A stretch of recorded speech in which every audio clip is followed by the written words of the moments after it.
let's keep moving. There's that Cummins I saw before. It's nice. Alright, I guess we'll keep moving on. Is that another Cummins? That's awesome. And then we got that gasser right there. It's a nice truck. Alright, so yeah, we just gotta find where they have the diesels. That's exactly what I'm talking about, 8-foot long bed Cummins. Let's check her on out. Here we go, we just did a little bit of off-roading with the Silv. As you can see, I'm flexing that back axle. Alright, so 20 degrees, forgot my coat.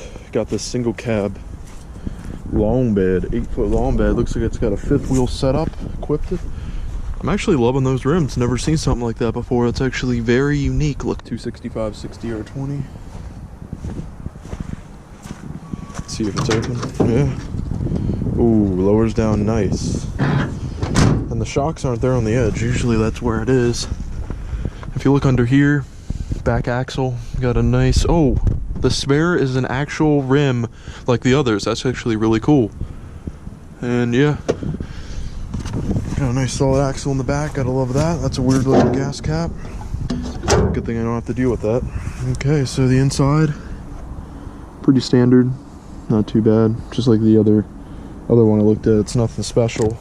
So here we go, Cummins turbo diesel, 310 horsepower, 555 foot-pounds of torque. I think it's got a maximum tow capacity of about 12,000. And it looks pretty good. The rims are very simple compared to the other one. The other truck over there, that single cab, right there next to that old Ford. It's got a 6-lug wheel, which is surprising, but this is comparable to a 1500 of the other brands. But the price, I mean, you got a hefty price tag on these. But as you can see, it does have the Cummins engine, so that's why it's gonna sell Cummins turbo diesel.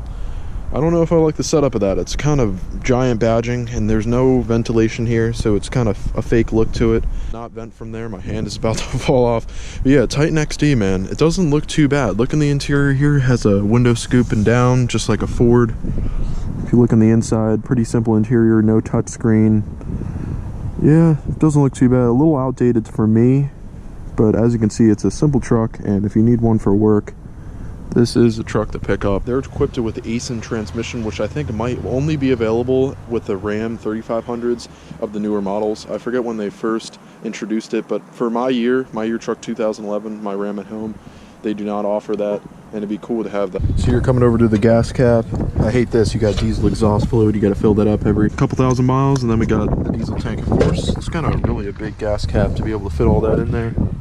Looks like they don't really have a cover. This is just like the Chevy. They don't have a cover coming up that part of the frame.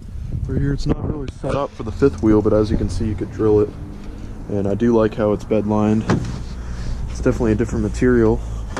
I like that. I like how that's blacked out. LED reverse lights already stock. That's really cool. See, it's like that on that one there.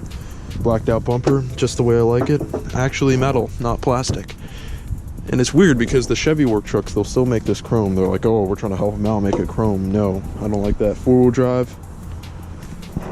Frame looks really nice. Got a lot of holes in it like the Chevy ones. Very sad, but it doesn't look too bad. There's the underneath of the truck. It's pretty cool. IFS suspension in the front, very mean.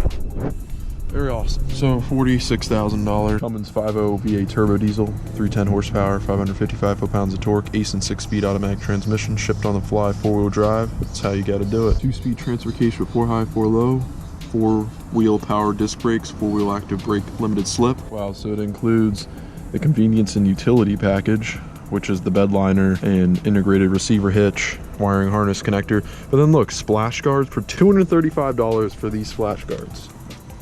Mud flaps, whatever you want to call them. I would remove them immediately. That's $200 I don't need. And then all season floor mats. I didn't notice that. I don't know. I don't even see anything in there. I don't even see floor mats in this truck, so guess buyers beware. Yeah, these Cummins make comparable power to the 1500 gassers of the other brands, Chevy, Ford, and Ram. So that's what you got to compare it with. I mean, you could compare it with the Ram Cummins, but the Ram Cummins blows this out of the water. There's a lot more power in the new 6.7 that they came out, and this is also a V8, not an inline 6. So then we got a more spec'd out version right here. Got some nice tow mirrors on it, got some hooks in the front, which look like they should be placed here, but maybe not. And yeah, this one's not that much different. Same wheels, same interior, no spray and bed liner. They both have the sliding rear window, that's awesome, and it has a lot more chrome than the other one. So I would definitely prefer the white one. More fit for off-road, turn it into an off-road truck, lift it, big tires, whatever you want to do. This one is definitely more of the daily driver for the father of the household. What you got here is basically a $5 grand difference for tow mirrors and a bunch of more chrome. So if I were to pick one, I'd pick this one right here. I do like the blacked out bumpers. Gives it more of that off-road look, more rugged look.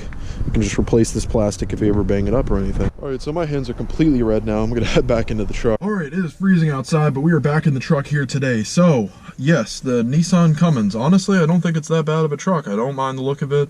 It's got a nice transmission and it's equipped with a Cummins engine. Isn't that amazing, guys? But here's what you got to look at. It is not an inline-six design. It is a 5.0 V8 engine. If you guys think of the old Fords, the old Ford OBS inline-six design, that was a gas truck, by the way. It would last forever. You can get 300, 400,000 miles. It would keep on going. Gas or diesel, doesn't matter if it's inline-six design, it will last forever. That is the one thing I'm thinking about here. And if you look at the pricing is 45 to 50,000 just for those ones on the lot. You may be able to get it a bit cheaper. But if you think about the Ram, you can get a Ram Cummins base model for 45,000. I looked online, you would see them for 60, 65, but realistically you can actually get a base model brand new one for around 45,000. So that's what you got to keep in mind. If it's the same price and my Ram stock, let's say it makes 350 horsepower and then 650 foot-pounds of torque, which the newest ones now, I know they're at like 400, 450 and then 800 foot-pounds of torque. So that's what you're looking at when you're comparing a 300 horsepower and 500 foot-pounds of torque compared to 450 and 800 foot-pounds of torque when you can get that for the same price. So I would definitely go